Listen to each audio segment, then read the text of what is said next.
Hey there. So today I was just sitting here doing some work and getting ready for virtual learning that's going to start happening soon.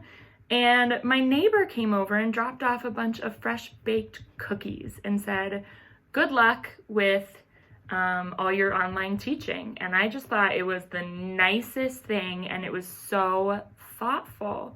So I was just thinking my advice for you today is it's a really sunny day. Try to get outside and do something thoughtful for someone else. Now, I know we need to keep doing social distancing, so you shouldn't be going into other people's homes or like playing with your friends, but you could always drop something off or give them a call or an email or just do something really kind for them. So that's my advice for today.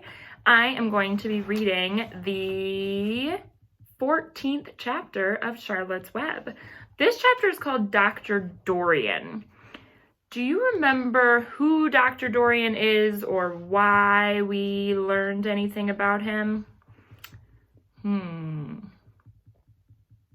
If you remember, Dr. Dorian is the doctor that Mrs. Arable said they might need to call when Fern was saying that the animals were talking to her. I think Mom is a little concerned that Fern can understand what the animals are saying. So let's find out about Dr. Dorian in this chapter. The next day was Saturday. Fern stood at the kitchen sink drying the breakfast dishes as her mother washed them. Mrs. Arable worked silently. She hoped Fern would go out and play with other children, instead of heading for the Zuckerman's barn to sit and watch animals. "Charlotte is the best storyteller I ever heard," said Fern, poking her dish towel into a cereal bowl. "Fern," said her mother sternly, "you must not invent things." Excuse me. "You know spiders don't tell stories. Spiders can't talk." "Charlotte can," replied Fern. "She doesn't talk very loud, but she talks."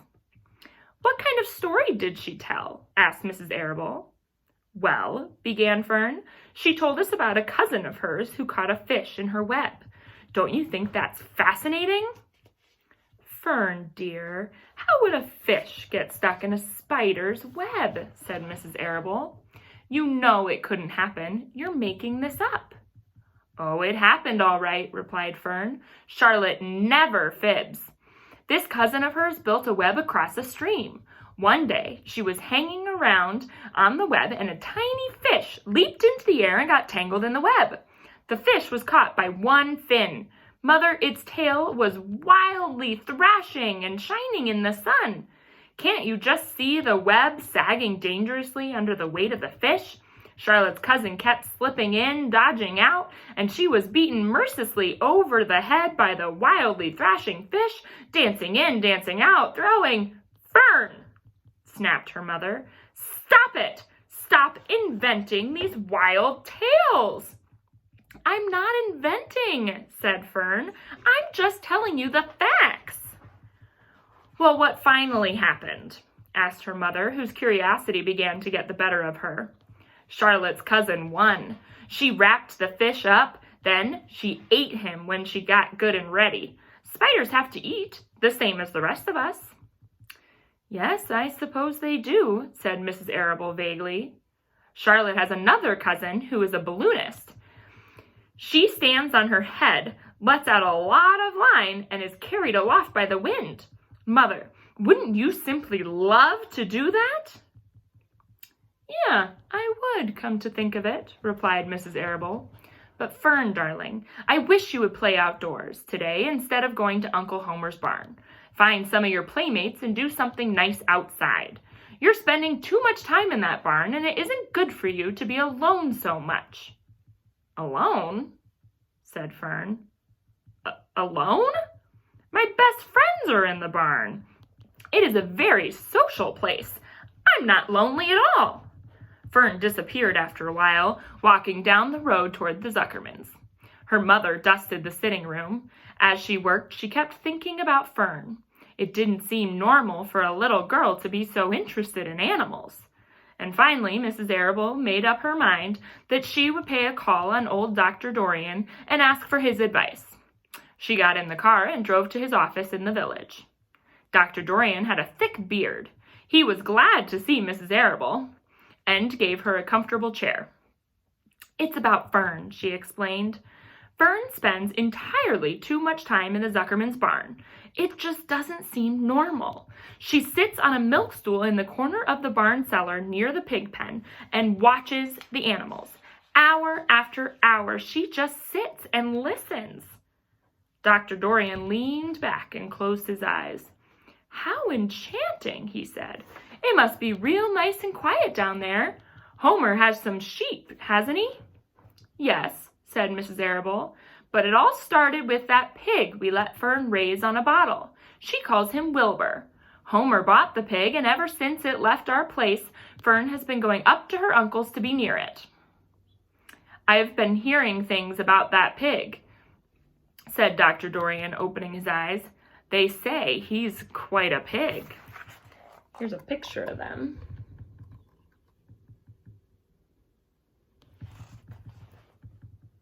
"Have you heard about the words that appeared in the spider's web?"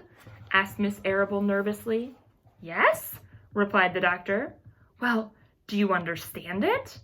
asked Miss Arable. "Understand what?" "Do you understand how there could be any writing in a spider's web?" "Oh, no," said Dr. Dorian, "I don't understand it. But for that matter, I don't understand how a spider learned to spin a web in the first place. When the words appeared, everyone said they were a miracle, but nobody pointed out that the web itself is a miracle." "What's miraculous about a spider's web?" said Mrs. Arable. "I don't see why you say a web is a miracle. It's just a web." "Well, have you ever tried to spin one?" asked Dr. Dorian. Mrs. Arable shifted uneasily in her chair. "No," she replied, "but I can crochet a dolly, and I can knit a sock." "Sure," said the doctor, "but somebody taught you those things, didn't they?" "My mother taught me." "Well, who taught a spider how to spin a web? A young spider knows how to spin a web without any instructions from anybody. Don't you regard that as a miracle?" "I suppose so," said Mrs. Arable. "I never looked at it that way before. Still, I don't understand how those words got into the web. I don't understand it, and I don't like what I can't understand." "None of us do," said Dr. Dorian, sighing. "I'm a doctor. Doctors are supposed to understand everything. But I don't understand everything, and I don't intend to let it worry me."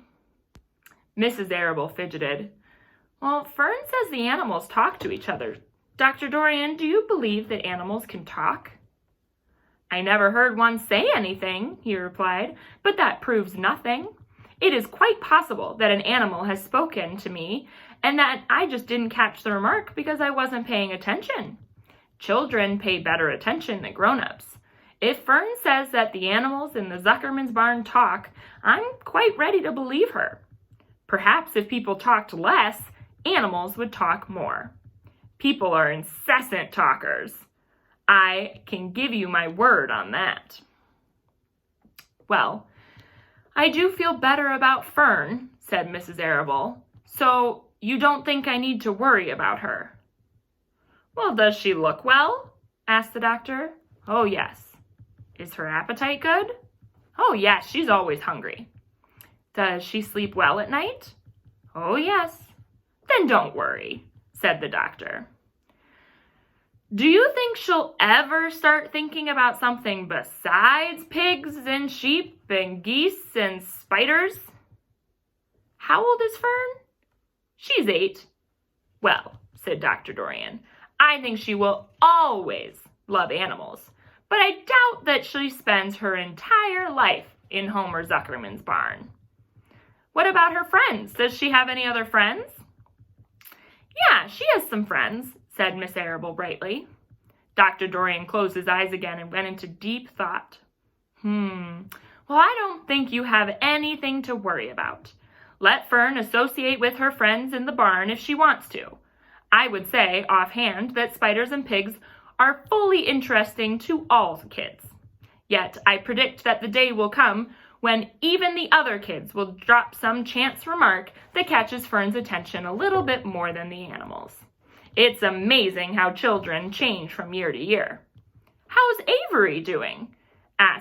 he asked, opening his eyes wide.